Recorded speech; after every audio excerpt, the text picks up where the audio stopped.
Hi, my name is Ujat and welcome to another session with BugleRock. In this series, we have been talking and we've been simplifying the complex world of taxation. In this particular module, we'll talk about all the tax laws that is applicable to FnO trading. If you have missed our first two modules, do click on the link above, do check them out, and let's dive in. So we are in module 3. Module 1 was an introduction where we talked about various tax categories. Module 2, we spoke about tax laws that is applicable to an investor who's invested in equity mutual funds. In module 3, that's our current module, we're going to talk about everything that concerns FnO trading. So we're going to start off with talking about what is non-speculative business income. What are the tax laws that come on FnO trading? How do we manage our expenses? How do we claim our expenses? And we also talk about our loss declaration. Do we need audit? What is our audit requirement and how that is done as well?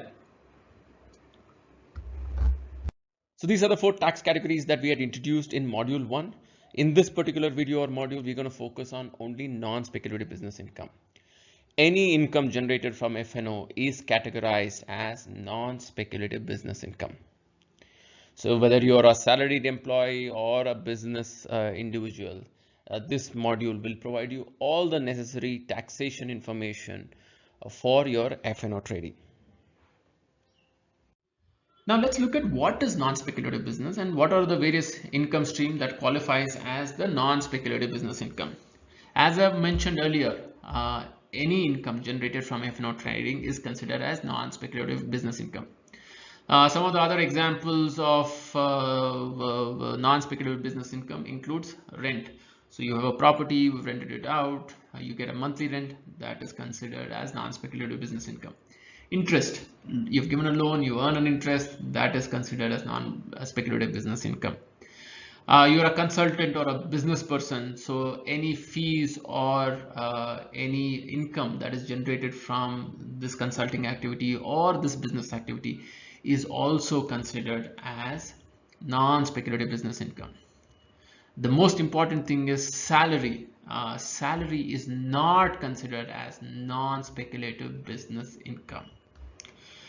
When we are talking about the taxation, we're gonna pool in, we're gonna sum it up, we're gonna pool or we're gonna total the incomes from various different non-speculative business sources and then apply tax laws on them. So we are not going to treat income from FnO trading as a standalone entity, but we're going to do a taxation at the total sum of all non-speculative business income. So the advantage is that if you have any FnO losses, this can be offset against any other non-speculative business income. Again, remember, salary is not a non-speculative business income, so you cannot offset losses from FnO trading against your salary. Let's take an example, right?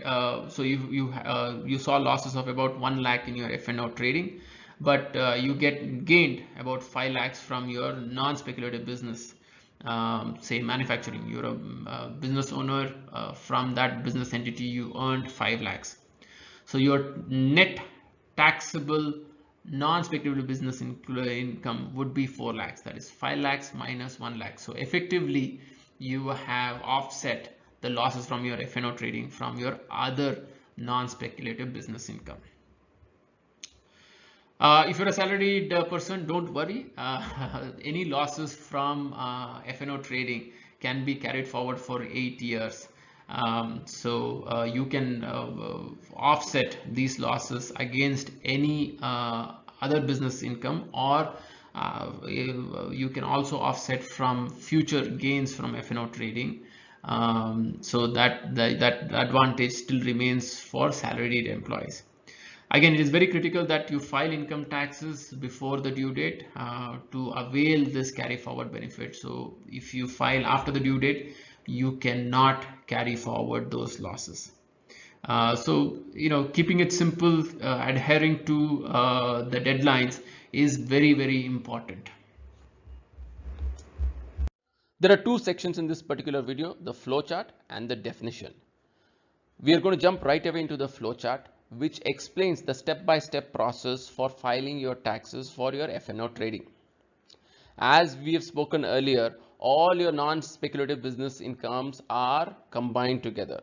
So this flowchart is in fact a step-by-step process for filing your taxes for your cumulative or total income generated from all your non-speculative businesses.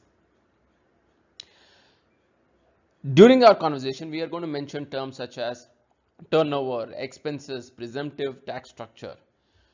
If you are not aware of the definitions of these terms, we recommend that you jump to the definition part of this video by using the timeline below. Once you've understood these terms, you can come back and review the flowchart section. Now we come to the all important flowchart, which is going to simplify our entire tax structure for FnO trading. Before we get started, whenever I mention turnover, whenever I mention taxable income, I'm talking about the net turnover or net taxable income for all your non-speculative business incomes. So that is very critical here. The flowchart is quite complex, so we're going to go one step at a time, so we are very clear on our understanding. The first question we need to ask is whether to take advantage of the presumptive tax structure. And as we've discussed earlier, better not to go down this path. There are more disadvantages than advantage. So the second question that you need to ask is your turnover greater than 10 crores? If your turnover is less than 10 crores, no audit is required, irrespective of whether you're profitable or you're in losses. No audit is required. You go ahead and calculate your taxable income, which is basically your profit and loss, and you deduct expenses from it. If your taxable income, your net taxable income is less than zero, that means you're in losses, then what you do is basically declare those losses. You can carry forward these losses for the next 8 years, and you file ITR 3 to declare these losses.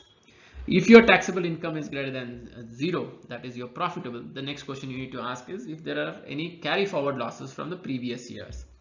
If there are any carry forward losses, then you offset those losses from the current profits from the current financial year. If you are earning a salary, then you add the net taxable income to that salary income. Then this decides which tax bracket you belong to, and you pay taxes based on the tax bracket. Again, you need to file ITR 3 to declare your income tax.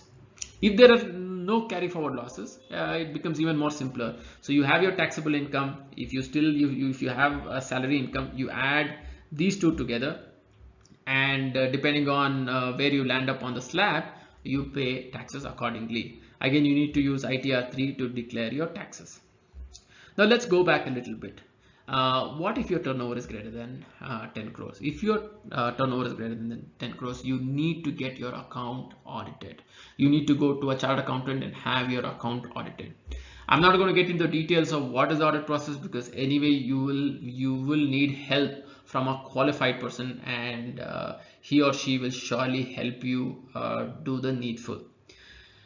Although you're going to get the account audited, it does not change how we're going to calculate the income tax, how we are going to declare the income tax. So the rest of the process remains the same. The only addition is you need to get your account audited.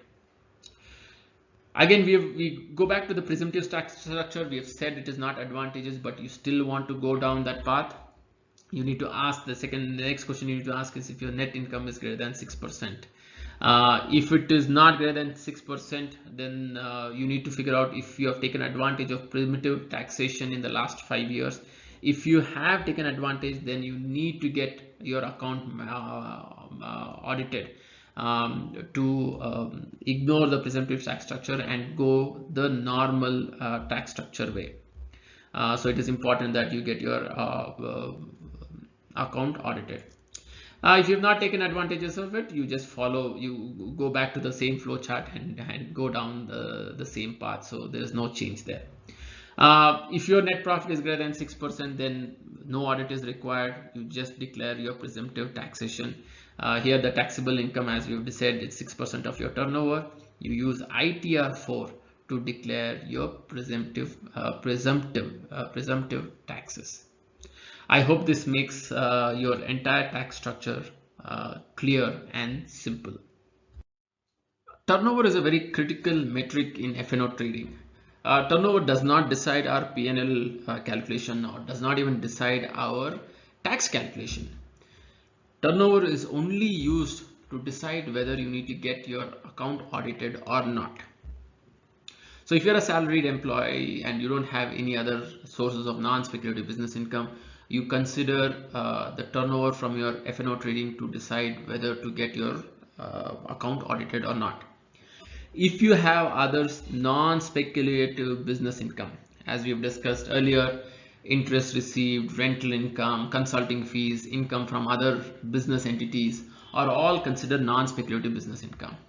If you have other sources of non-speculative business income, you need to add the turnover from these other non-speculative business income to the turnover of your FnO trading to come up with the total turnover for your non-speculative business income. And it is this total sum that is considered to decide whether you need to get your account audited or not.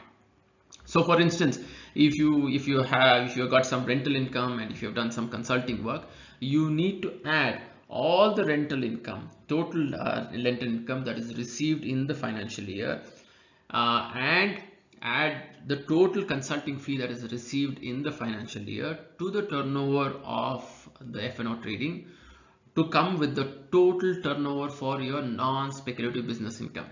And that is what is used to decide whether you get your account audited or not. Most brokers such as Zerodha, ICICI, HDFC provide this turnover number for your FnO trading in the tax P&L report. This is a snapshot from Zerodha. They clearly mention what is the option turnover and futures turnover. The sum of these two is considered as your turnover for your FnO trading. So if you have other non-speculative business income, you need to add that turnover to these two numbers to get the net turnover for all your non-speculative business income. In case I have also provided here how to calculate the turnover for futures and for options. I will not go into the details. If your broker is not providing that information, you can look at the formulas here and calculate the turnover for your FnO trading. So the good thing about FnO trading classified as non-speculative business income is the fact that you can claim business expenses. You can claim any incidental business expenses that you've incurred to conduct your FnO trading. So some of these expenses can be reduced from your profits and reduce your taxable income. If there is any losses after deducting these expenses, that, like we have mentioned earlier, those losses can be carried forward for about 8 years. So some of the expenses that you can claim. First is trading expenses, your STT, brokerage, all of that can be claimed as a business expense. Some of the other things would include internet, phone bill, rental expenses.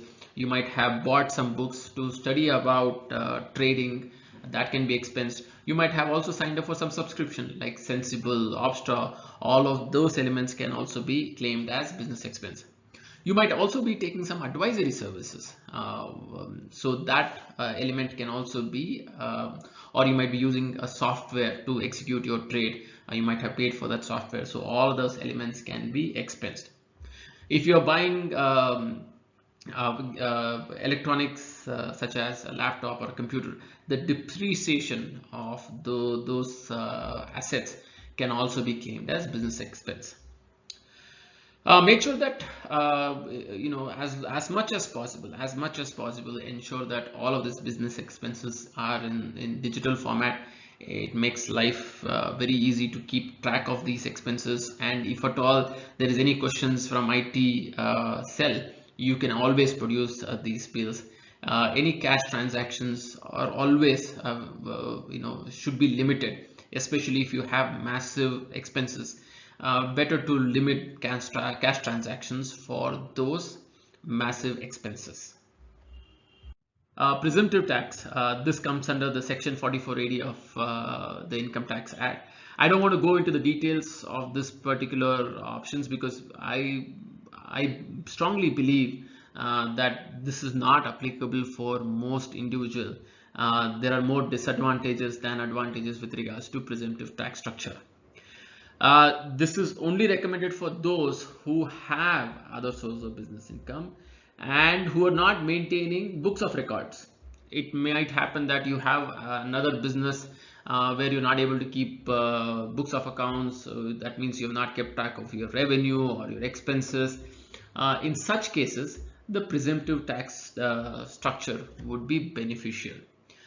Since for FnO trading, the broker maintains all the transaction records, and if you can maintain all your expenses, if you can maintain most of it in digital form, it becomes that qualifies as maintaining of books of accounts. So you don't have to go down the presumptive tax structure. Again, it only makes sense if you have another business where the books of accounts is not maintained. Presumptive taxation applies only if your total turnover from all your non-business or non-speculative business income is less than 2 crores. So it has to be non-speculative business income has to be less than 2 CR. What are the advantages and disadvantages? It's the filing is very easy, so you don't keep track of any expenses, so you don't have to submit any expenses. Here the assumption is made that your net taxable income is 6% of the turnover. So your expenses could be slightly higher or lower. You can just assume that it is 6% of your turnover and you just go and pay your taxes. So if your turnover is 1 crore, your taxable income is 6%, that is 6 lakh. What's the disadvantage? The disadvantage is a lot of times in FnO trading, your net income and the net profitability is less than 6% of your turnover. So if that happens, it doesn't make sense to declare income at a higher level and pay higher taxes. So that's the reason, that's one of the reasons why I suggest not to go down the presumptive tax method. The other disadvantage is if you've taken advantage for whatever reason, your profits is more than 6% this year and you went down, you took advantage of the presumptive tax structure.